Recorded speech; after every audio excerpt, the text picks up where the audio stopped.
Muchas gracias. Primero, agradecer y felicitar al Círculo de Arbitraje con el Estado, CAE, a Jorge por su liderazgo y a todo el equipo por la invitación. Creo que es fundamental que tengamos estos espacios de diálogo y de intercambio de ideas tan importantes, sobre todo en una coyuntura en la que cambiamos de norma. Y también unirme a la felicitación y al homenaje tan merecido al doctor Ricardo Salazar por toda esa trayectoria, ¿no? La trayectoria creo que es un reflejo de un trabajo constante, continuo, que se ha realizado durante años y con una destacadísima participación en el campo de la contratación pública, no solo desde el punto de vista académico, sino por las cualidades y características personales de él que son tan reconocidas por todos. Así que, en primer lugar, mi más sincera felicitación. Y entrando un poco ya al tema que nos ocupa, yo he preparado una presentación, no sé si la tienen o si, perfecto. Ya Ok, me comunica sí, igual si para dar el pase a las láminas, por favor. sí. A la siguiente, por favor. Vamos a conversar sobre los actores del proceso de selección y los retos de OS que nos presenta el día de hoy. La siguiente, por favor. Y sin duda, cuando hablamos de los actores, vamos a ver que lo primero que ha marcado la norma es la importancia y el eje central del Sistema Nacional de Abastecimiento. Creo que es un esfuerzo que se ha venido desarrollando desde la norma anterior. Y vamos a encontrar que tenemos la Dirección General de Abastecimiento, la DGA, como ente rector y máxima autoridad técnico normativa del sistema. Está el OS, Perú Compras, y hay dos cambios importantes en relación a las entidades contratantes, ¿no? Creo que el primero es el énfasis en la dependencia encargada de las contrataciones, en la que se señala que los compradores públicos deben ser certificados por niveles por OS. Y esto, un poco viendo además las modificaciones que ya ha sufrido la norma en esta materia, se ve una vocación de que realmente todos los compradores estén certificados. Como vamos a ver, eso también representa un reto importante. Y en el tema de los proveedores, un asunto que a mí me ha llamado mucho la atención y que me parece muy positivo es incorporar la ficha única de proveedor en la que se concentraría toda la información respecto de los contratistas y respecto de la capacidad que ellos tienen, no solo para presentar sus posturas y hacer sus evaluaciones y hacer toda la evaluación del postor a partir de esta información, que creo que sería un avance muy importante en el esfuerzo de sistematizar todo el sistema, ¿no? De tener toda la información sistematizada, ordenada, de manera que la podamos ir tomando del sistema. Este es un poco el esquema general que nos plantea la norma. La siguiente, por favor. Pero creo que un tema central son las funciones de el OS. Ay, se ha descuadrado toda la presentación, pero em, cuando hablamos de las funciones del OS, creo que hay un cambio muy importante en relación a la función de supervisión, porque como sabemos, la norma anterior contemplaba que el OCE realice una supervisión básicamente aleatoria y considerando sus propios criterios. El día de hoy, a diferencia de esa norma, la norma actual pone énfasis en dos aspectos que la norma anterior no contemplaba y es la supervisión a los supuestos excluidos de la normativa de contratación pública y a los contratos menores, a las 8 UITs.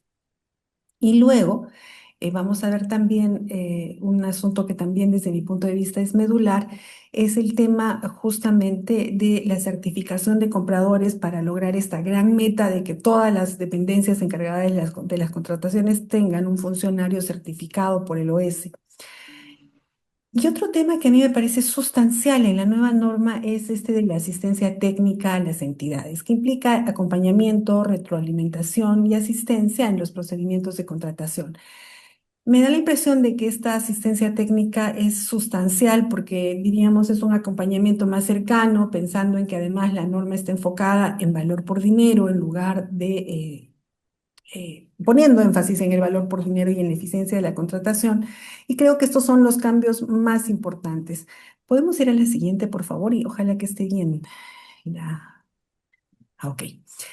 Y creo que este reto es importante, este de la supervisión, no solo a los procedimientos de selección, sino sobre todo a las órdenes de compra y las órdenes de servicio. Yo les he querido traer este dato porque a mí me parece importante ver de qué estamos hablando cuando decimos que ahora OS va a supervisar a las compras menores a las 8 UITs. Y debo reconocer que a mí, revisando la cifra, me ha parecido bien curioso que si vemos el periodo 2019 y 2020-25, casi casi 2020-26, hasta la fecha que se ha hecho la revisión, vamos a encontrar que en todo este periodo tenemos 18.6 millones de órdenes de compra o de servicio que se han emitido en este periodo. Lo más sorprendente es que las órdenes de compra y órdenes de servicio representan el 97% del volumen total de contrataciones. Y si hacemos la relación, a mí me gustaría mostrarles cuando se dé la distribución de estas órdenes de compra y estas órdenes de servicio en relación al volumen de contrataciones, vamos a ver que efectivamente sobrepasan el 97% de contrataciones en este segmento. Pero cuando vamos al valor monetario que eso representa, vamos a ver que simplemente estamos hablando del 30% del monto total de lo que se va contratando. Entonces tenemos una relación inversa entre los procedimientos de selección que tienen un valor de la contratación de alrededor del 70% y las órdenes de compra o de servicio que llegan al 30%. Entonces, estamos hablando de una relación inversa, lo que se explica porque las órdenes de compra justamente son menores a 8 UITs. Entonces, esto es bien importante en el sentido de ver que si OCE supervisaba con ciertos criterios, ahora OS va a tener por mandato de la norma que supervisar todo este universo de contrataciones que realmente yo diría que casi casi nunca ha estado en el foco, ¿no? Y es un volumen muy significativo como se ve en el cuadro. Podemos ir a la siguiente, por favor. Cuando vemos, ¿por qué digo que esto puede ser un gran reto para OS? Porque si revisamos el periodo 21-25, 2021-2025, vamos a ver que el esquema de supervisión que se ha adoptado es una supervisión que está muy focalizada a revisar los procesos de selección que son de cuantías más altas. Y eso ha significado que pese a que estamos en el 6 o 7% de supervisión de todos los procedimientos de selección, que ojo, hemos dicho que es el porcentaje más pequeñito de procedimientos de selección, vamos a ver que estamos hablando de más o menos el 70% del volumen en valor de dinero. Entonces, aquí hay una cuestión importante porque lo que plantea la nueva norma y su reglamento es cambiar sustantivamente el rol de OS para supervisar absolutamente todo el universo de contrataciones, menores a 8 UITs y además a los supuestos excluidos de la norma. Entonces, el reto desde mi punto de vista es absolutamente significativo si tenemos en cuenta las cifras que hemos revisado en la lámina anterior. Y entonces también estamos cambiando el enfoque porque antes si bien era una muestra selectiva que no era aleatoria y que estaba muy enfocada en la cuantía de la contratación, pues el día de hoy queremos abarcar todo el universo de contrataciones y sin duda este es un reto sustancial. La siguiente, por favor. Entonces vamos a ver que cuando hablamos de los retos que enfrenta el OS con estas nuevas funciones, que además plantean este sistema de Pladicop que pretende abarcar toda la contratación, que conceptualmente es muy importante, vamos a ver que encontramos un reto muy crítico en el sentido de que el día de hoy, más allá del asunto normativo, OS tiene que gestionar una plataforma, primero mantener la plataforma que utilizan las contrataciones que se han generado con la normativa anterior, pero además generar ahora un sistema que se llama Pladicop, como todos sabemos, en los que se incluye las compras menores a 8 UIT, los regímenes exonerados, se incluye el registro de las entidades contratantes, el registro de los compradores, una serie de registros con la idea de aglutinar toda la información, cosa que conceptualmente es muy interesante y creo que allí debíamos apuntar, pero significa un reto tecnológico sustancial. La pregunta es hasta qué punto realmente esto va a lograrse y cuál es el horizonte de tiempo en el que este objetivo que está previsto en la norma, se va a hacer realidad. Una cuestión que desde mi punto de vista también es sustancial es la reconversión del personal. ¿Por qué digo reconversión? Porque primero, desde el punto de vista del personal que está en OS, implica un cambio de chip sustancial, de pasar de un sistema, vamos a decir, un poco más formalista a otro en el que la norma contempla una serie de mecanismos para privilegiar el valor por el dinero y por tanto la eficiencia y el resultado de la compra y no necesariamente la formalidad. Entonces, vamos a cambiar este enfoque y vamos a pasar, vamos a decir, de un funcionario que está más habituado a auditar los procedimientos de contratación a un funcionario que va a tener que analizar y supuestamente lograr indicadores, mecanismos para favorecer compras más eficientes, favoreciendo el valor por el dinero. Entonces, allí hay un tema muy importante porque el personal con el que se va a trabajar sin duda es el mismo e implica un reto de reorganización del propio personal y de reconversión y de reenfoque del propio personal que es muy importante tener en cuenta. Así que aquí me parece que hay un tema importante. Y de cara a las entidades, creo que eso también es muy importante porque las entidades tienen cierto aprendizaje con las normas previas y cambiar de enfoque, cambiar de norma, etcétera, implica una curva de aprendizaje que va a tomar un tiempo. Y la pregunta es hasta qué punto va a ser posible que estos funcionarios puedan adaptarse a este nuevo enfoque de manera rápida y poder digamos, hacer el cambio, ¿no? que exige la norma.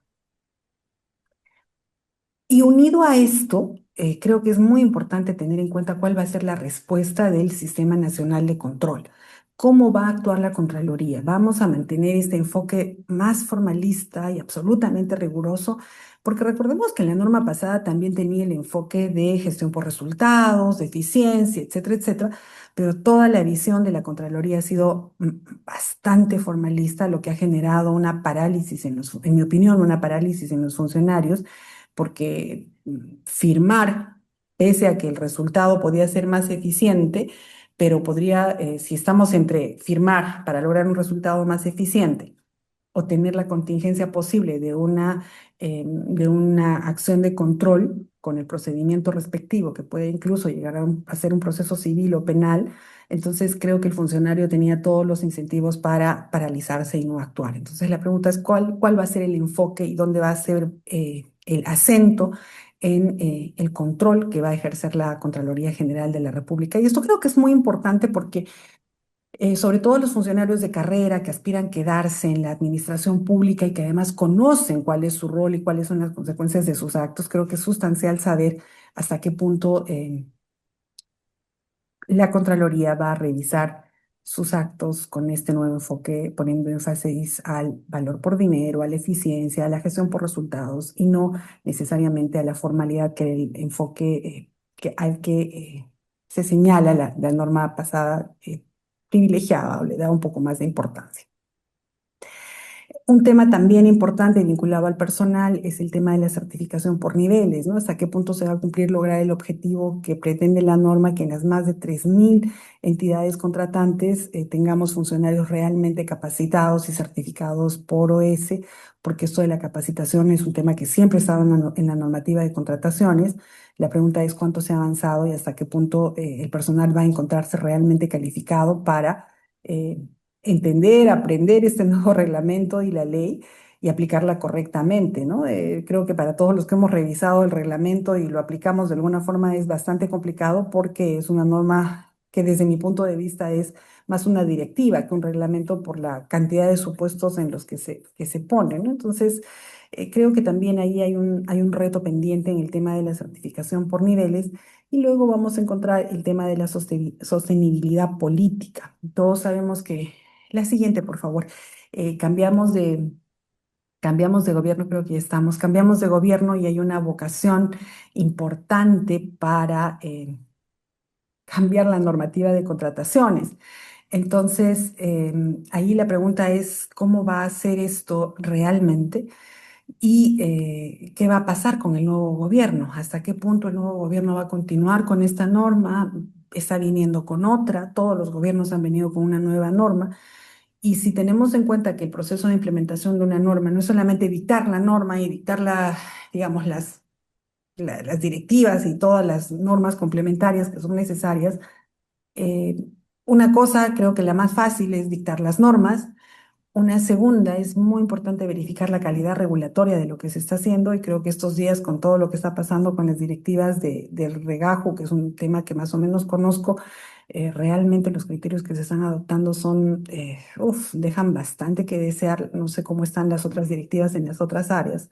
Y en teoría esta es la parte fácil, cómo se está avanzando en el tema tecnológico, qué cosas se está haciendo para adelante en el tema tecnológico y cómo se están implementando estas soluciones. Entonces, creo que el OS tiene el reto importante el día de hoy para ver qué cosa va a hacer de cara a este nuevo cambio político que existe y también saber cómo viene el nuevo gobierno, porque la curva de aprendizaje es importante para compradores, para vendedores, para absolutamente todos los actores del mercado. Y un cambio normativo no es una cuestión simplemente de cambiar la norma, cambiar la ley. En el papel podríamos decir que es fácil, con el riesgo regulatorio de a ver qué cosa estamos haciendo, ese es otro tema, pero la pregunta es cómo hacemos que esto que la norma quiere y dice realmente sea concreto, real, efectivo y todos podamos decir hemos logrado el objetivo que quería la norma, ¿no? Y tenemos el Pladicop con todo lo que nos contemplaba y tenemos los funcionarios realmente capacitados y tenemos un cambio de chip en todos los segmentos de la transversales de la administración pública. Creo que los retos que presenta OS son muy importantes. Creo también que la norma contempla algunos aspectos que sí son muy rescatables y son muy importantes, pero la pregunta es hasta qué punto todo esto que nos plantea la norma va a ser posible concretarse en la realidad, de cuánto horizonte de tiempo estamos hablando y sobre todo cuál es la visión que va a tener el nuevo gobierno respecto de este tema que es tan medular para cumplir todas las promesas de campaña y hacer cumplir todos los ofrecimientos, ¿no? Hay un aspecto político importante en todas las normas de contrataciones, así que veamos, ¿no? Veamos qué nos pasa en los próximos meses y creo que lo importante es siempre lograr o tratar de buscar, de alcanzar un poco más de eficiencia en el sistema, ver cómo avanzamos. No importa de a poco ir avanzando para lograr compras más eficientes, compras que realmente respondan a la necesidad del ciudadano, compras pensadas, compras que efectivamente respondan a la voluntad de lograr un país mejor. Muchísimas gracias y por mi parte es todo un gusto por la invitación. Gracias. Muchas gracias, doctora María Becerra, por su disertación y por compartir con nosotros un análisis tan valioso sobre los actores en el proceso de contratación pública y los retos que enfrenta el OEC en el marco de la Ley 32069. A continuación, damos pase al doctor Sandro Hernández, quien desarrollará el tema modalidades de la contratación pública eficiente y procesos no competitivos. El doctor Sandro Hernández es abogado por la Pontificia Universidad Católica del Perú y magíster en Ciencia Política y Gobierno por la misma universidad. Se ha desempeñado en diversas entidades públicas como la Corporación Financiera de Desarrollo, el Programa de Apoyo a la Reforma del Sector Salud y la Contraloría General de la República. Ha sido director técnico normativo en el organismo supervisor de las contrataciones del Estado. Es docente de distintas universidades y especialista en contrataciones del Estado. Actualmente es socio fundador del estudio Hernández Díez y abogado. Doctor, sin más preámbulo, le cedemos el uso de la palabra para que pueda comenzar con su exposición. Muchas gracias, muy buenas noches a todos los asistentes, muy buenas noches María Hilda y a todos los presentes, a Ricardo, que también veo que está conectado. Bien, agradecerle al CAE, ¿no? Al Círculo de Arbitraje en Contrataciones Públicas del Estado por la invitación para participar nuevamente en uno de los eventos que organiza. Y en particular en este evento, ¿no? En el cual estamos recordando y celebrando a Ricardito Salazar, sobre el cual vamos a conversar más adelante. Bien, te agradecería, por favor, si me pudieras autorizar para hacer la presentación, compartir pantalla. No, Sí. se le ha dado la autorización, a ver si me puede confirmar si Ah, puede compartir la pantalla. a ver, vamos a ver.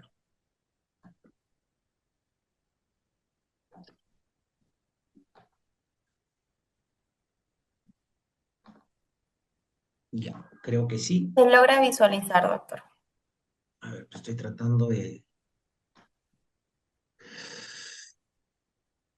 Bien, ok.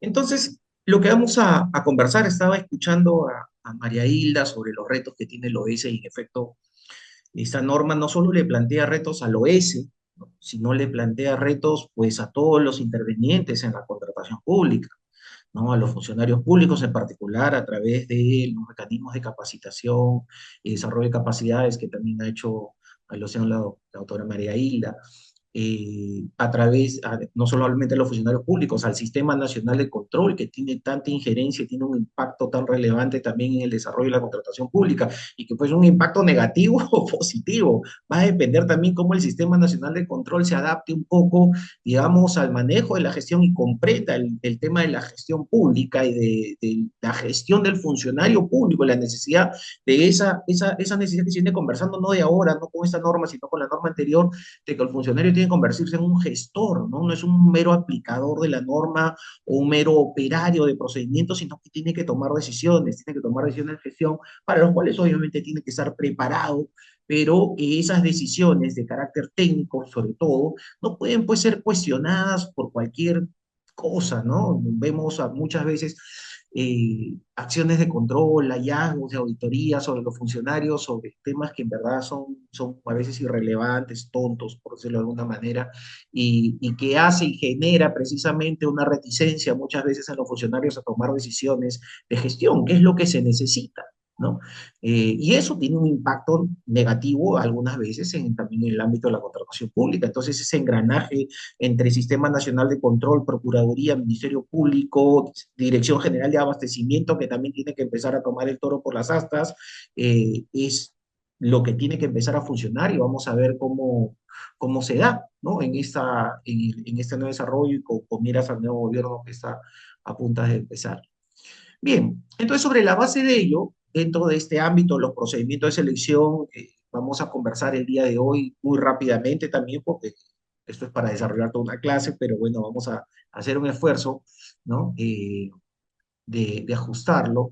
Vamos a revisar los procedimientos de selección no competitivos y también aquellas contrataciones que son consideradas de compras eficientes. En el caso de los procedimientos no competitivos, son aquellos en los cuales obviamente adolecen de procedimiento de selección, es decir, no hay un procedimiento de selección donde las partes o los interesados, ¿no?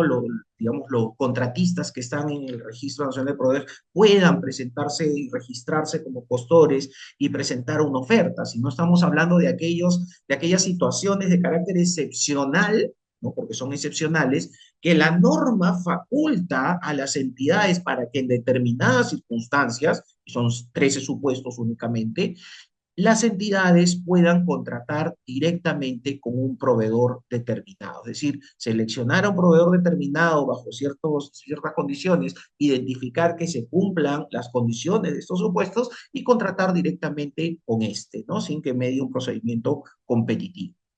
Obviamente hay todo un procedimiento para llevar a cabo estas contrataciones. Igual hay unas bases estandarizadas que obviamente adolecen de algunos elementos, como por ejemplo, no vamos a incorporar la posibilidad de elevar las bases al OCE, por ejemplo, o establecer consultas observaciones porque no hay un procedimiento competitivo, no va a haber factores de evaluación, por lo tanto no va a haber criterios de evaluación en estas bases, sino se van a establecer determinados requisitos sustancialmente la parte de la verificación de los requisitos o las condiciones o requisitos de calificación que se hayan previsto para poder evaluar o considerar al participante se va a contratar. Entonces, estamos ante una serie de situaciones, 13 supuestos que la norma ha dicho, y en estos casos no tienes que recurrir a un procedimiento competitivo, puedes contratar directamente con un proveedor. Entre estos supuestos tenemos la contratación entre entidades, es decir, cuando una entidad puede contratar a otra entidad, con excepción de las empresas públicas, porque si bien las empresas públicas dentro del concepto de definición de entidad de la ley califican como entidades, para efectos de la aplicación de este supuesto están excluidas las empresas del Estado, ¿no? Y la idea es aprovechar, pues, no es que tampoco y se me ocurre a mí contratar una entidad y decirle, oye, encárgate de esto, ¿no? O ejecuta el otro, sino estará en función también a determinados supuestos, porque, por ejemplo, que tienen que ver con que la entidad a la que voy a contratar, pues, es lo que yo pretendo que me proporcione esté dentro de su objeto social, es decir, que lo realice, ¿no? De manera activa, que tenga las condiciones, la experticia suficiente y que por un tema de eficiencia, ¿no? Tanto administrativa y económica, sea mucho más eficiente o beneficioso para la entidad llegar a algún convenio, algún acuerdo para contratar a una entidad en ese sentido. Tenemos las contrataciones por emergencia, que son el grupo o es el supuesto excepcional entre las excepciones, ¿no? Si hemos dicho que las contrataciones sin procedimiento competitivo son excepcionales, esta es mucho más excepcional todavía, porque es el único caso en la contratación pública en el cual no se requiere, digamos, tener el contrato antes de que se ejecuten las prestaciones, sino que precisamente el proceso de contratación se va a regularizar con posterioridad, incluso al inicio ya de la ejecución de las prestaciones. Y estas situaciones de emergencia, pues estamos hablando de eventos catastróficos, eventos que puedan afectar la seguridad nacional, ¿no? O incluso ahora se ha extendido al tema del orden interno, y es un tema porque la interpretación sobre orden interno ameritaría toda una discusión en toda la noche, porque tenemos normas específicas que regulan el tema de orden interno y vamos a entrar a la discusión si un estado de emergencia, que es una declaración de carácter político para efectos de determinar algunas regulaciones sobre orden interno, tienen que ver también con el tema de la contratación por situación de emergencia, que en verdad no requiere de una declaración de estado de emergencia, que hay muchas veces esa confusión, sino que basta que se cumplan los supuestos previstos en la normativa. Entonces, esta figura o esta causal de situación por emergencia requiere pues tener un cuidado de mucho detalle de parte de las entidades. Solamente es una situación, como les decía, excepcional y vamos a poder atender lo que nos facilita este tipo de contrataciones, atender determinadas situaciones, por ejemplo, en eventos catastróficos, lluvias, terremotos, maremotos, hemos tenido inundaciones anteriormente, ahora que se viene el fenómeno del Niño, en el cual las entidades puedan atender aquellas consecuencias inmediatas derivadas de estos eventos catastróficos o de estas situaciones de emergencia y que permitan dar una solución inmediata, ¿no? No es que ya se produjo un evento, entonces, ya contrato para todo el año, si estoy contratando para eso, contrato para todo el año. No, solamente se contrata lo único, lo exclusivamente necesario para atender la situación de emergencia o las consecuencias derivadas de esto, ¿no? Entonces hay una regulación muy especial, muy específica, que hay que tener mucho cuidado también en su aplicación. Sobre todo porque esta situación nos permite, o este supuesto nos permite, pues, en efecto, emitir una orden de servicio, una orden de compra a un proveedor determinado de manera inmediata, ¿no? Pero luego regularizar todas aquellas condiciones o requisitos que se necesitan para una contratación directa, el informe técnico, el informe legal, la autorización por parte de digamos, la autoridad para la acción administrativa o el titular de la entidad cuando corresponda, la formalización del contrato, ¿no? La presentación de la oferta, el contrato, etcétera, ¿no? Entonces hay toda la documentación, digamos, que forma parte integrante del contrato, se va a poder regularizar con posterioridad. Hay unos plazos para ello, hay algunos requisitos para ello, ¿no? Pero que hay que tomar en cuenta. Digamos, ese es otro de los supuestos. Tenemos también la situación de desabastecimiento, que es cuando una entidad por X circunstancias queda desabastecida de un bien, de un servicio, pero sobre todo acá hay un tema esencial. No es cualquier desabastecimiento el que me genere la posibilidad de contratar aquello, además estrictamente necesario para superar dicha situación, sino que es aquel desabastecimiento que afecte las funciones o la operatividad de la entidad. Y esto es lo más importante, creo que hay que comprender en este caso, ¿no? Porque se habla de, digamos, un desabastecimiento generado por situaciones imprevisibles, irresistibles. Pero lo más importante en esta causal o en este supuesto es que afecte la adecuada funcionalidad o operatividad de la entidad. Y esto es bien importante porque vamos a poder ver en algunos casos que determinados servicios para algunas entidades sí puede ser determinante y puede afectar la continuidad de sus operaciones o de las funciones que por norma le corresponde, pero en cambio en otras entidades el mismo servicio no necesariamente afecta esa continuidad. Estamos hablando, por ejemplo, de servicios tan básicos como el de vigilancia, que para el Banco de la Nación, por ejemplo, es esencial. No podrían funcionar, ¿no es cierto?, las oficinas del Banco de la Nación si no tiene el servicio de vigilancia, pero habrán otras entidades, programas, unidades ejecutoras pequeñas, que de repente el servicio de vigilancia sí, pues es un tema de riesgo, seguridad, pero sin el cual pueden realizar sus actividades operativas normales. Entonces, habrá que determinar en cada caso el elemento sustancial es la determinación si se puede o no continuar, digamos, con la funcionalidad normal, desarrollo normal de la función de la entidad. Tenemos el caso del proveedor único, como su nombre lo dice, en el mercado existe un único proveedor que puede satisfacer las necesidades que tiene la entidad. Claro, eso tiene que ser verificable, corroborable de manera fehaciente y va a tener que, digamos, el objeto de investigación o de análisis es el mercado nacional, ¿no? No es el mercado internacional, porque vamos a encontrar también un proveedor de repente en Bangladesh o no sé en qué país que de repente me pueda proporcionar lo mismo, pero obviamente va a ser bastante complicado, complejo, no solamente invitarlo, sino también que participe de acuerdo a mi regulación, ¿no? Probablemente no le va a interesar. Entonces, el mercado objetivo es el mercado nacional. Si dentro del mercado nacional existe un único proveedor por temas de patentes, por derechos de uso de marca, por una serie de situaciones, a veces, por ejemplo, hay laboratorios que venden determinados medicamentos que tienen la patente exclusividad y nadie más puede vender esos medicamentos. En caso de software, el tema de informático se da muchas veces estas situaciones. Yo quiero ese software, ese es el que necesito,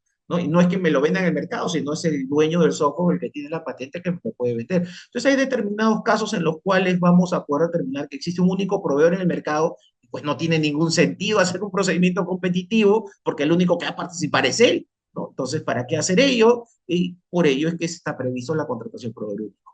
El caso de servicios personalísimos, que en verdad, para serles sincero, ya casi no veo, no he visto contrataciones o muy pocos servicios personalísimos, está orientado a contratar a determinadas personas profesionales, como artistas, investigadores, que por sus especiales cualidades, ¿no? Experiencia, académica, desarrollo, en un ámbito determinado que además sea reconocido. Yo puedo ser un capo en eso, pero soy un NN, nadie me conoce, entonces no, pues no entras acá. No hay dos requisitos fundamentales, es que tengas una experticia, una especialización importante en determinado objeto complejo que desea contratar la entidad, pero además que seas una persona reconocida en esos objetos contractuales, o sea, que si mencionan tu nombre la gente sabe pues, quién eres, ¿no? Entonces, o que tengas una reconocida trayectoria en determinadas actividades, en las actividades a las cuales te dedicas, de manera que puedas ser contratado por una entidad para un evento o una situación específica, ¿no? Donde se requiera, pues, contratar los servicios de una persona con dichas cualidades. Tenemos también la publicidad estatal, que es los casos en los cuales pues, el Estado contrata servicios de publicidad, y así tenemos varios, ¿no? La adquisición, arrendamiento de inmuebles, la defensa legal especializada para funcionarios como para la entidad.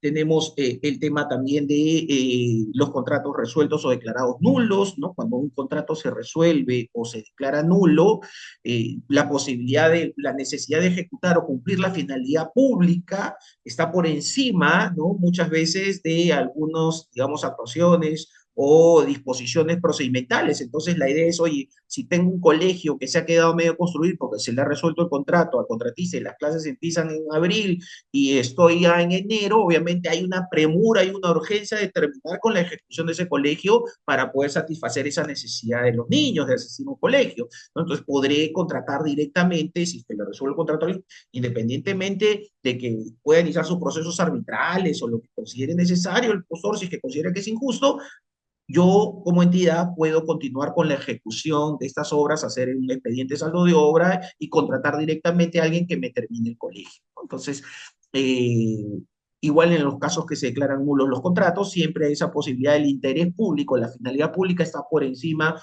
digamos, del interés privado y eso faculta pues a las entidades de poder continuar con las prestaciones que quedaron pendientes, ¿no? Los temas de capacitación también, ¿no? Para contratar servicios de capacitación siempre cumplan con ciertos requisitos, con que pertenezcan a un programa determinado, es decir, a una universidad, a una institución acreditada ante la SUNEDU, que tenga un programa acreditado en SUNEDU también.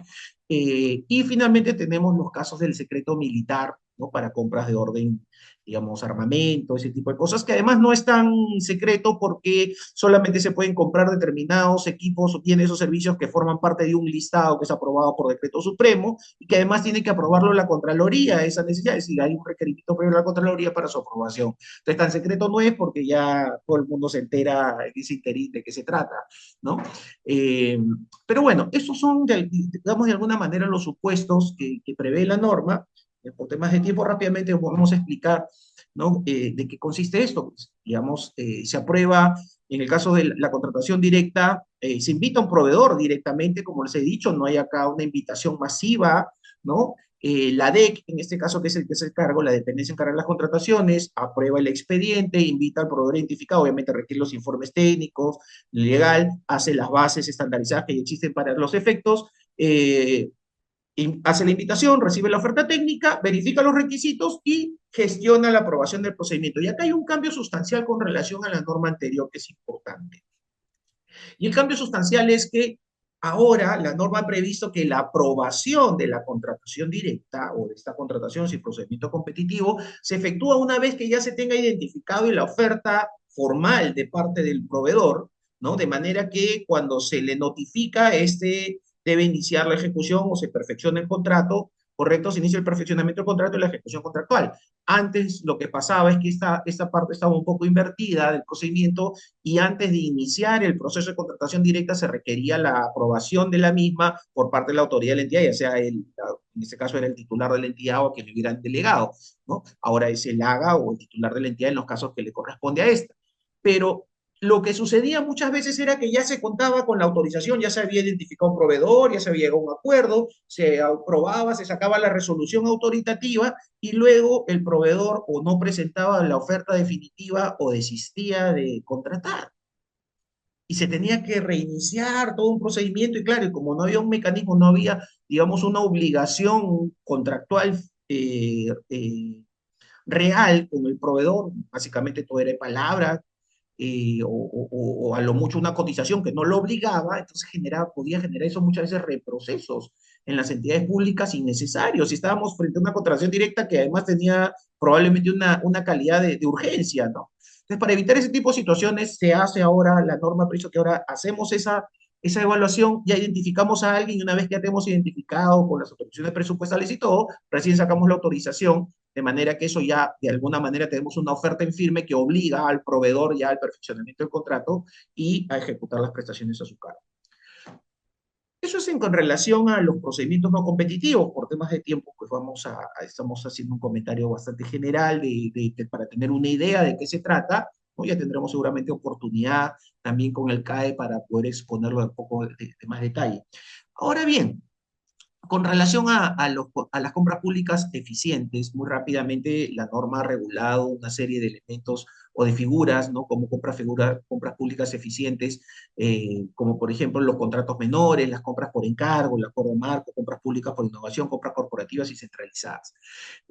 Las compras por encargo, ya sabemos, es cuando una entidad le encarga a otra entidad que se encargue ya sea del proceso de selección o también de las actuaciones preparatorias o ambas, ¿no? Para, digamos, un tema de eficiencia que lo puede hacer cuando a veces una entidad no tiene la experticia en determinados objetos contractuales. El acuerdo marco no es el acuerdo marco del catálogo, sino son acuerdos marcos precisamente en el cual se busca que una entidad pueda contratar o llegar a un acuerdo sobre un acuerdo marco con más de un proveedor por determinados bienes que son recurrentes, pero que no se sabe cuándo exactamente los voy a necesitar. De manera que tengo este acuerdo marco y cuando se presenta la necesidad solicito el abastecimiento. Y como no siempre todos pueden tenerlo en stock, entonces por eso tengo una pluralidad de empresas con las que he suscrito el acuerdo marco. La única condición es que en estos casos, para el uso de esta modalidad, ¿no? Para el tema de emergencias también, sobre todo, estos bienes o servicios que se incorporen en ese acuerdo marco no formen parte del catálogo de acuerdo marco que administra Percompras, ¿no? Sino que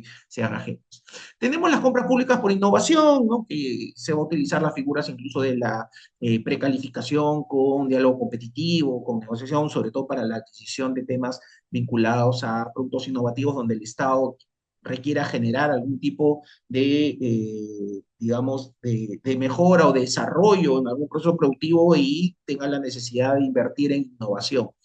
Y luego tenemos las compras centralizadas y corporativas, que ambas, de alguna manera, lo que buscan es aprovechar las economías de escala, ¿no? Comprar por grandes volúmenes, que en definitiva, por lo menos en teoría, ya hemos visto que en la práctica, sobre todo la que organizan algunas entidades, no funciona, pero en teoría sí debería funcionar, ¿no? Es que las compras por volúmenes te generan pues una serie de ventajas competitivas, donde el Estado además, creo que eso se ha perdido con el desarrollo de la regulación, se ha vuelto demasiado rígido, demasiado estricta, que al final han destruido la figura de las compras corporativas como inicialmente había sido diseñada, que le permitan negociar y poder obtener ventajas realmente competitivas que negociarlas de manera independiente de las entidades o los precios o las condiciones, las ventajas, ellos por sí solos no las podrían obtener, ¿no? Esa es un poco la idea, el foco central de una compra corporativa, una compra centralizada. Y uno dirá, ¿y cuál es la diferencia entre estos? Bueno, es muy sencillo. En la compra corporativa se le encarga a un tercero, a una entidad encargada, que se haga cargo del procedimiento de selección. Pero las entidades encargantes que participan siguen siendo las dueñas del negocio. Es decir, una vez seleccionado el proveedor, se le comunica a cada una de las entidades participantes, cada una de estas va a suscribir un contrato directamente con las empresas seleccionadas o ganadoras, ¿no? Y la ejecución contractual se va a desarrollar con cada una de las entidades encargantes. En cambio, en la compra centralizada, la entidad encargante no solamente se hace cargo del proceso de consolidar requerimientos y hacer todo el proceso de selección, sino también contrata con los proveedores. Y luego ya una vez que recepciona los bienes o los servicios, esa se encarga de distribuirlos o se encarga de tener el marco contractual con los proveedores ganadores para que estos vayan y ejecuten las prestaciones, ¿no? A las entidades. Por ejemplo, utiliza muchos escenarios, ¿no? Compra medicamentos para distintos hospitales y luego ya se encarga, por ejemplo, de la distribución de los medicamentos, ¿no? Entonces, es una compra centralizada y hay cada entidad, hay todo un procedimiento para la asignación digamos, de las partidas presupuestales correspondientes a la entidad encargada para que ésta pueda llevar a cabo.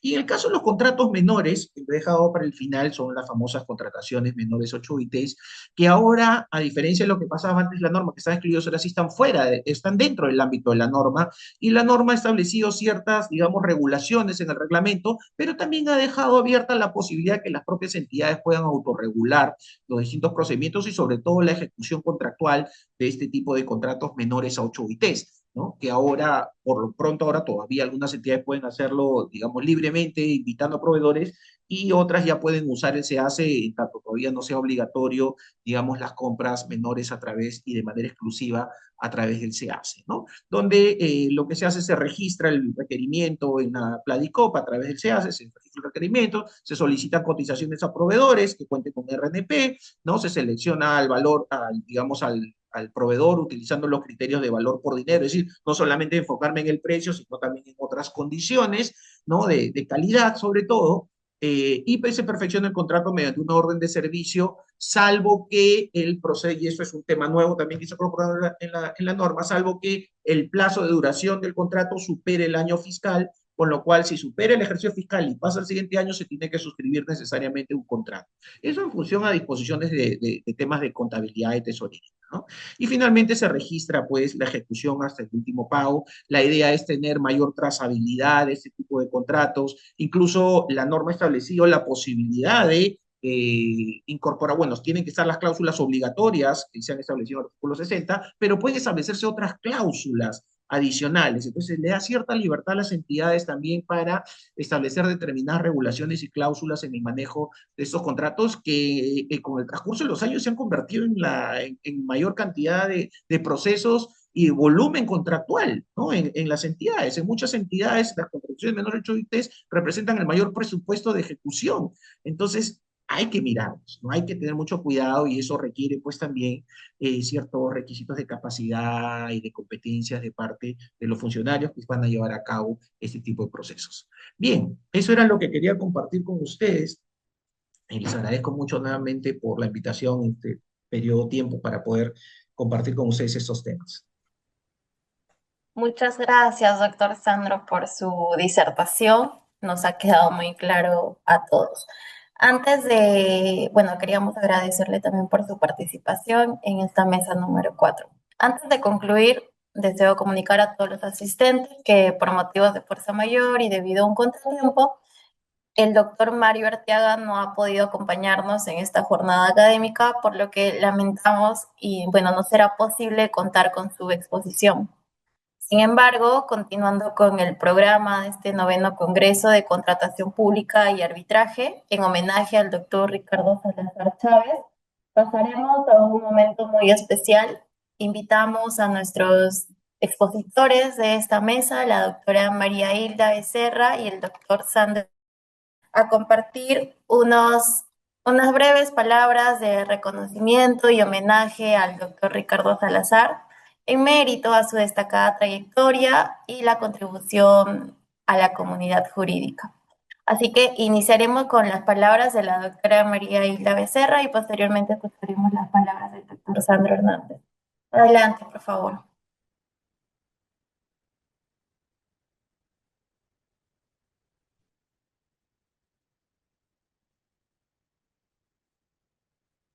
Parece que la doctora tiene problemas de conexión, creo que ha abandonado la llamada, así que doctor Sandro, le escuchamos para que pueda dar sus palabras.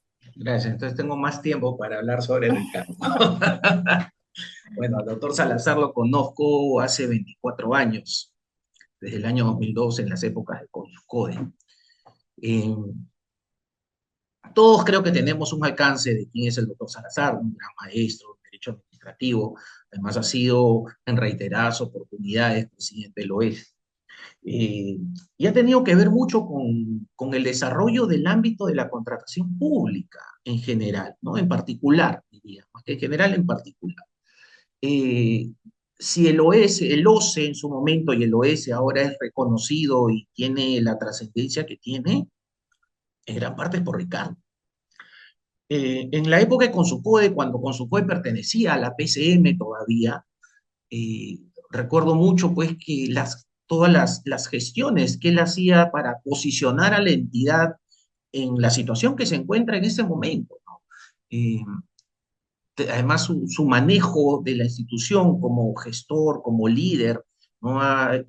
Ha logrado eso. Yo creo que si otra persona en su momento hubiera estado a cargo de los inicios de Consucode, probablemente ni el Consucode, ni el OS o el OCE hubieran tenido la posición que tiene ahora y la contratación pública no se hubiera desarrollado como se ha desarrollado actualmente.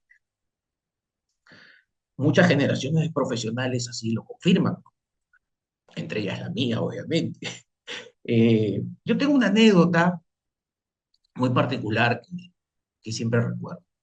Alguna vez cuando nos íbamos a la PCM, de tantas veces que hemos ido a la PCM, porque como le repito antes, con su CODE pertenecía a la PCM, no pertenecía al MEF, eso vino ya mucho después. Estábamos discutiendo, me parece, se estaba discutiendo las reformas del año 2004, sí, 2004, que se aprobaron, ¿no? Es lo único que se aprobó en el 2004. Y había muchas personas que participaban, algunos de manera muy propositiva, pero la gran mayoría de ellos de una manera incluso hasta despectiva de la contratación pública, ¿no? Eh, y de la institución. Entonces, y que decían, hablaban cosas que en verdad, pues, uno en ese momento se preguntaba, yo era más chico, menos experiencia, decía, pero me daba cuenta, decía, ¿qué están hablando? ¿No? O sea, estamos tratando de discutir unas normas, se están buscando supuestamente para que las personas aporten y nadie aportaba, ¿no? Eran discusiones bizarras. Entonces, de regreso, siempre recuerdo que Ricardo me dijo, a las personas se les recuerda no por lo que dicen, sino por lo que hacen y por lo que aportan. Y en efecto, Ricardo pues ha aportado a la contratación pública mucho. Basta con recordar la Red Interamericana de Compras Gubernamentales, la RIG, que opera en la OEA, que tiene el apoyo del BID. Y esa entidad no funcionaría si no fuera por la iniciativa de Ricardo, fue su iniciativa. Él la creó. Entonces, si uno se pone a recordar, pues, ¿no? Todas las cosas que ha hecho Ricardo por la contratación pública, no queda más que decir que, oye, gracias. Gracias porque, gracias a que la contratación pública se ha desarrollado como se ha desarrollado, muchos profesionales hemos tenido un ámbito de desarrollo, ¿no? Ahora, antes, la contratación pública no te la enseñaban en la universidad, ¿no? Era dentro del de derecho administrativo 2 recuerdo yo, había una semanita en que te hablaban de la ley de contrataciones y listo, ¿no? Y luego ya han aparecido los cursos de contratación pública dentro de las facultades, incluso como cursos obligatorios dentro de las facultades de Derecho, que antes no existían, ¿no? Y todo eso es que gracias a que poco a poco con los aportes, el liderazgo de Ricardo, y con el apoyo que ha tenido obviamente como líder, porque eso es lo que logra un líder, se ha ido desarrollando la contratación pública y el arbitraje en el ámbito peruano, ya se ha convertido actualmente pues en en un ámbito más de desarrollo profesional, ¿no? Antes había muy pocas personas especialistas o expertas en contratación pública. Ahora se habla, hay cursos de especialización en contratación pública, ¿no? Claro, la contratación pública es un tema muy importante, ¿no? Para el desarrollo del país, pero mucho de eso se lo debemos a Ricardo. En ese sentido, no me queda más que agradecerle, ¿no? Agradecerle todo lo que él ha hecho, no solo por la contratación pública, sino también por los consejos a las personas que en algún momento hemos estado bajo su batuta. Muchas gracias, Ricardo.